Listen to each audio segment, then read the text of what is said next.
ঘরে বসে কিছু টাকা ইনকাম করবো, তুমি তো আজও পোঙা মেরে দিলা। যাও আমার ওই প্যান্টের পকেট থেকে 1 টাকা নিয়ে নাও গিয়ে। দেখ মেন কথাটা হলো ধনার পুকুরের গাড় মেরে দিতে হবে বুঝলি, কিন্তু এর জন্য আমাদের একটা সেটা ভাঙা প্ল্যান করতে হবে, না হলে ধরা পড়লেই চোদন আছে। অত বড় চোদন মতন বুঝি না, মাছ পোঙা মারতে হবে এটাই হলো আসল কথা। সেগো মানে মাছ চাইলে দেবে না, চুরি করতে গেলে তারা করবে, ওর গাড় তো আমি মারবই। তবে তুমি যাই বলো না কেন পল্টুদা, মাছগুলো সাইজ কিন্তু সেরা। আমরা যদি কোনোভাবে মাছগুলোকে একবার ঝেপে বেচে দিতে পারি না, প্রচুর টাকা। আরে ওই জন্যই তো চুরিটা করবো, মাছগুলো বেচে দিয়ে যা টাকা হবে 4 ভাগ করে নেবো। কিন্তু পল্টু এর জন্য আবার কোনো ঝামেলা টামেলা হবে না তো? দেখ আমি আগের থেকে বলে দিচ্ছি, কোনো ঝামেলা হলে কিন্তু আমি নেই।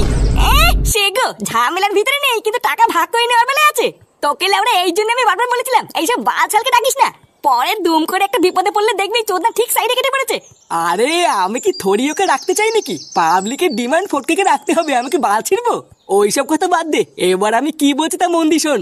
ফুটো তুই আজকের থেকে একটু ধনার বাড়ির আশেপাশে ঘুরঘুর করবি বুঝলি, শুধু খেয়াল রাখবি কোন সময় ধনা বাড়ির থেকে বেরোয়, সেই ফাঁকেই আমরা সবাই মিলে গিয়ে ওর পুকুরে জাল ফেলে সব মাছের পুঙ্গা মেরে দেবো।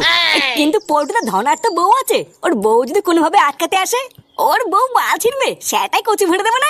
তুই চাপ নিস না পল্টু, আমি দেখছি।